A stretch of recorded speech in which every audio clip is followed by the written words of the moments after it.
Depuis que je me suis marié, c'est toujours le même problème. Franchement, si j'avais su que mon mari était comme ça, auparavant, je n'allais jamais rentrer dans ce mariage. Car pour lui, nous n'existons pas. Il préfère dépenser son salaire dans les vêtements, et envoyer tout le reste, à sa grande famille. Franchement, il est vraiment incroyable mon mari. Pas plus tard, avant-hier, nous avons discuté, à ce sujet.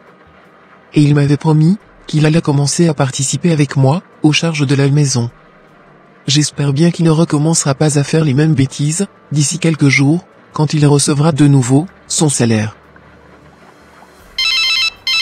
Voilà ce que je disais. Son téléphone sonne déjà. Je suis sûr que, ce sont les membres de sa famille, qui l'appellent. Allô, bonjour grand frère.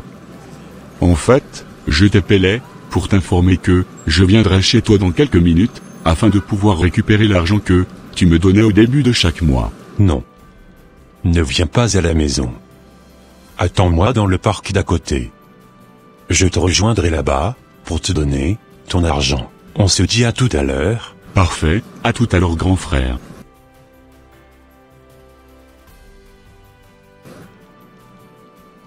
Alors chérie? Qui est-ce qui venait de t'appeler? C'est mon petit frère. Pourrais-je savoir ce qu'il voulait? Il voulait juste recevoir son argent du mois. Mais qui est-ce qui m'appelle encore? Je suis sûr que, c'est ta sœur qui t'appelle. Ils savent que tu venais de recevoir ton salaire comme d'habitude, et ils veulent leur part du gâteau. J'espère que, ce mois-ci, tu ne distribueras pas tout ton argent, comme tu le faisais auparavant. Ce sont mes frères, et je ne peux pas arrêter, de les apporter mon soutien. As-tu oublié la discussion, qu'on avait eue la dernière fois? Ne voudrais-tu pas, participer aux charges de la maison avec moi? Je ne pourrai pas.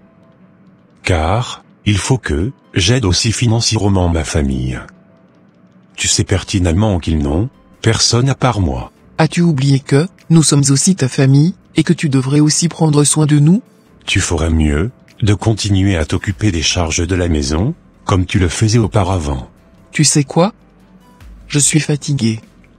Si tu ne veux pas contribuer avec moi, je prendrai notre fille, et je rentrerai chez mes parents avec elle. Car, je suis fatigué de tout. Je travaille, mais je n'arrive même pas à économiser un centime, dans mon salaire. Je n'arrive même pas à m'acheter des vêtements, comme toi tu le fais à chaque mois. Tu n'as pas le droit de sortir ces paroles de ta bouche à mon égard. As-tu oublié que le mariage c'est pour le meilleur et pour le pire? Comment une femme chrétienne pourrait-elle parler ainsi? Tu n'iras nulle part. Tu dois apprendre à tout supporter. J'ai assez supporté. Aujourd'hui, j'en ai marre. Je vais partir.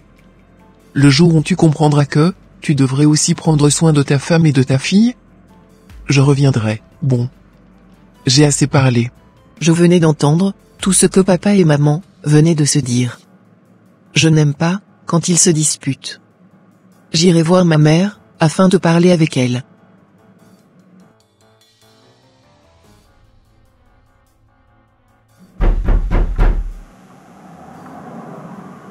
Oui, j'arrive.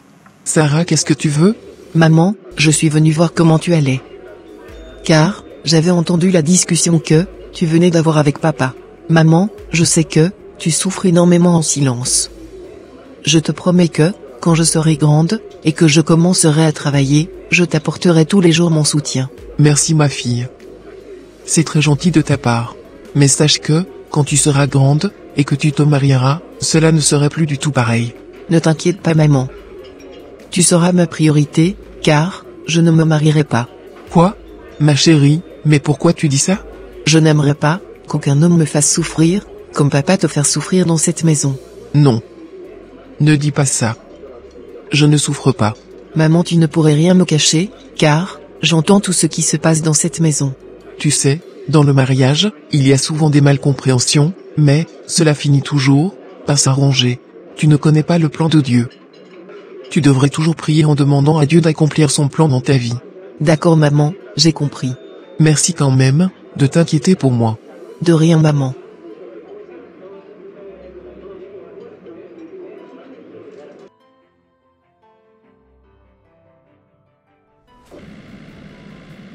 Il faut que j'aille voir un responsable de notre assemblée, pour lui narrer ce qui se passe entre moi et mon épouse. J'espère bien qu'il nous trouvera une solution. Alors, tu as pu récupérer ton agent du mois? Je n'avais pas pu récupérer l'argent parce qu'il n'était pas venu. Ah ouais? Et oui. Moi aussi de mon côté, j'avais essayé de l'appeler, mais il n'avait pas décroché mon appel. J'espère bien qu'il passera à la maison pour nous donner notre agent du mois. Je l'espère, moi aussi.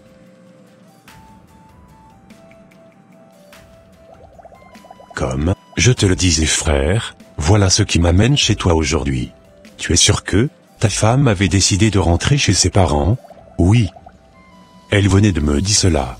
As-tu cherché à savoir ce qu'elle te reprochait concrètement? Elle ne voulait plus que je donne de l'argent à mes frères et sœurs. Car elle estimait que j'en faisais de trop. Et que je ne prenais pas soin d'elle, ni de notre fille. Ah ouais, d'accord. Dis-moi concrètement, est-ce que tu prends réellement soin de ta femme et de ta fille? Ma femme n'a pas besoin de mon argent avant de prendre soin d'elle-même et de notre fille. Car elle a un bon travail et perçoit un bon salaire. D'ailleurs, c'est elle qui paye toutes les charges de notre maison. Quoi? Et toi? Qu'est-ce que tu fais avec ton argent? Je soutiens ma grande famille financièrement. Je me fais plaisir en m'achetant quelques sapes, et le reste de mon argent, je le dépense dans autre chose. Je comprends maintenant pourquoi ta femme se plaignait. Laisse-moi te dire que tu ne joues pas du tout ton rôle d'époux. Tu ne peux pas laisser ta femme payer toutes les charges de votre maison. C'est toi le chef de la famille. C'est à toi de prendre soin de ta femme et de ta fille. Tu sais, il est écrit dans 1 Timothée 5 verset 8. Si quelqu'un ne prend pas soin des siens, surtout de ceux qui vivent dans sa maison, il a renié la foi, et il est pire qu'un incroyant. Au lieu de donner de l'argent à ton frère et à ta sœur tous les mois, tu devrais les encourager à faire un job pour ne plus dépendre de toi, car ils sont assez grands. En grosso modo, tu devrais les apprendre à pêcher le poisson eux-mêmes, plutôt que de leur donner à chaque fois le poisson. Ta femme est une aide pour toi. Elle peut participer aux charges de la maison lorsqu'elle a un salaire. Mais elle ne devrait vraiment pas tout gérer, comme tu la laisses faire aujourd'hui. J'espère que tu ne caches pas des choses derrière cet acte. Car il faut être vraiment inhumain pour agir de la sorte envers sa moitié. Tu sais, il est écrit dans le livre d'Éphésiens 5, versets 25 à 30, ceci. Marie, aimez vos femmes, comme Christ a aimé l'Église, et s'est livré lui-même pour elle, afin de la sanctifier par la parole, après l'avoir purifiée par le baptême d'eau, afin de faire paraître devant lui cette Église glorieuse, sans tache, ni ride, ni rien de semblable, mais sainte et irrépréhensible. C'est ainsi que les maris doivent aimer leur femme comme leur propre corps. Celui qui aime sa femme s'aime lui-même. Car jamais personne n'a haï sa propre chair, mais il la nourrit et en prend soin, comme Christ le fait pour l'Église, parce que nous sommes membres de son corps. Ainsi que les maris doivent aimer leur femme comme leur propre corps. Celui qui aime sa femme s'aime lui-même. Car jamais personne n'a haï sa propre chair, mais il la nourrit et en prend soin, comme Christ le fait pour l'Église, parce que nous sommes membres de son corps. Et oui mon ami, va mettre la parole de Dieu en pratique dans ton mariage. Sinon, ton mariage risquerait de prendre un coup. D'accord. Merci beaucoup pour tes conseils. De rien. Au revoir. Au revoir.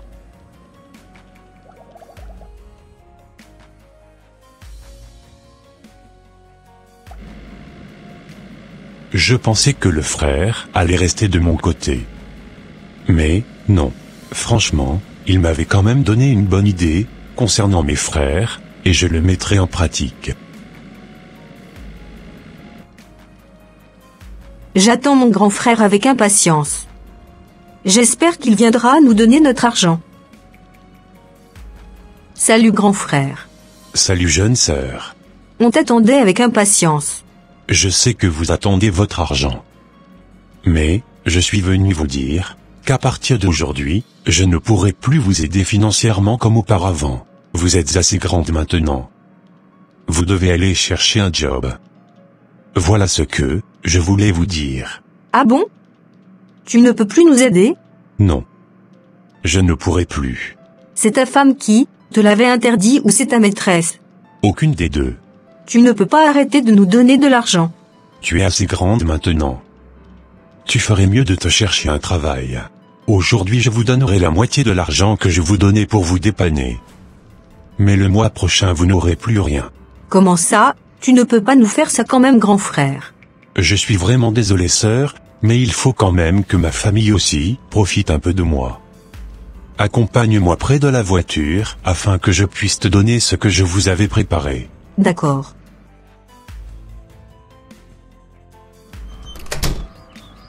Maman, j'aimerais aller me promener dans le parc d'à côté. D'accord. Dépêche-toi de vite rentrer. D'accord maman. Mon grand frère veut jouer avec nous. Mais, je vais lui montrer que je suis la plus maligne de la famille. Maintenant, j'irai voir ma belle-sœur pour lui dévoiler le petit secret de son mari.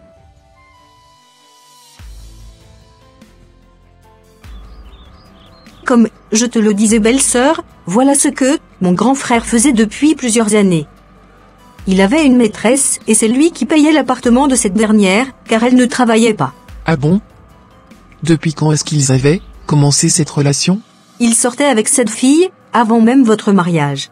Si je comprends bien, c'est à cause d'elle qui ne participait pas aux charges de la maison avec moi?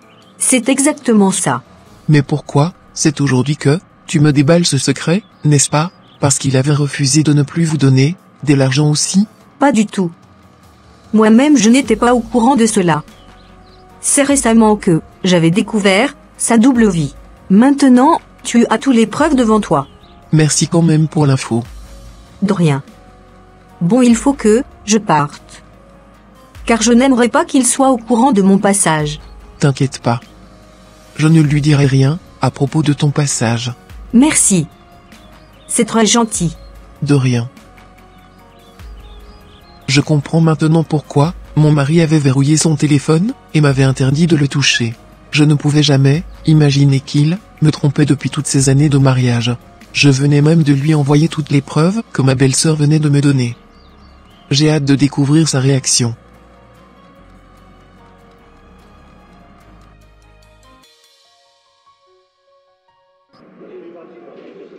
Alors, pourquoi tu m'as ramené ici? Je t'ai ramené ici pour te présenter mes excuses. Je suis vraiment désolé de tout le mal que je t'avais fait. C'est très facile de demander pardon comme cela. Si c'était moi qui t'avais trompé depuis toutes ces années de mariage, serais-tu en mesure de me pardonner? Je suis vraiment désolé. As-tu pensé à toutes les maladies sexuellement transmissibles qui existaient? Maintenant c'est décidé. Je vais rentrer chez mes parents, afin de réfléchir sur la situation. Non. Ne dis pas ça, s'il te plaît. Je te promets qu'à partir d'aujourd'hui, je mettrai un terme à cette relation. Et je prendrai en charge toutes les factures de la maison. Tu ne payeras plus rien. Cela m'est égal, cher mari. Je tiens énormément à ma santé. Je n'aimerais pas que tu me files une maladie. Sur ces points, tu n'as pas du tout à t'inquiéter. Car, il y avait de cela 3 jours, j'étais allé faire un bilan de santé. Je venais même de prendre les résultats, et tout était négatif. Arrivé à la maison, je pourrais te les montrer, si tu le veux bien. Je te promets aussi qu'à partir d'aujourd'hui je ne mettrai plus jamais de code sur mon téléphone. Comme ça, tu auras beaucoup plus confiance en moi. Je ne te cacherai plus rien. Je ne crois pas du tout à ce que tu me racontes.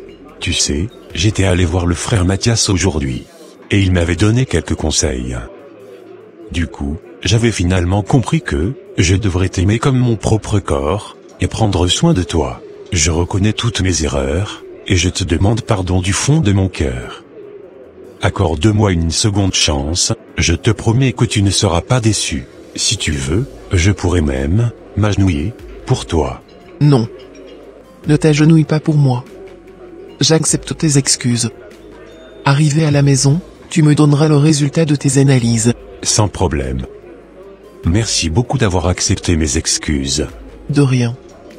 Et sincèrement j'espère que tu ne me feras plus une telle chose pareille. Je te le promets ma moitié, je ne ferai plus une chose pareille. D'accord, ça marche mon mari. S'il te plaît souris un peu. Car, j'aime pas te voir, renforcer la mine.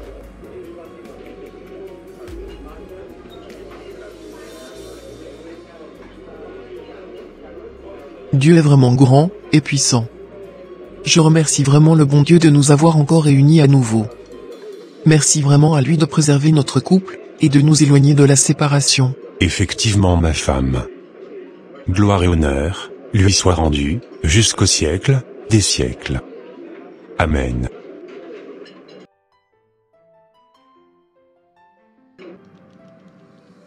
Franchement mon homme, je suis tellement comblé, car depuis que le frère Mathias t'avait parlé, tu avais radicalement changé envers moi. Tu es vraiment devenu un nouveau papa dans la maison. Tu prends maintenant très bien soin de moi et de notre fille. Tu règles maintenant toutes les charges de la maison avec moi. Et sans te mentir, je suis tellement comblé de t'avoir à mes côtés aujourd'hui. Rendons gloire à Dieu, pour cela ma femme. Moi aussi je suis tellement comblé de t'avoir, comme ma femme, à mes côtés. Et je te promets que rien ne sera plus comme avant. Merci beaucoup en tout cas chérie. Je remercie vraiment le bon Dieu de t'avoir amené à la bergerie. Que son nom soit magnifiquement glorifié jusqu'au siècle des siècles. Amen. Amen. Et voilà mes frères et sœurs, ça sera tout pour cette vidéo. Si cette vidéo vous a plu, n'hésitez pas de mettre un j'aime, de la commenter, et de la partager à votre entourage, afin qu'une seule âme soit sauvée et restaurée. Et s'il vous plaît, n'oubliez pas de vous abonner à la chaîne Les Ateliers d'André, pour ne rater aucune de nos prochaines vidéos. Que Dieu vous bénisse et vous protège. Votre sœur Pélagie. Et votre frère André.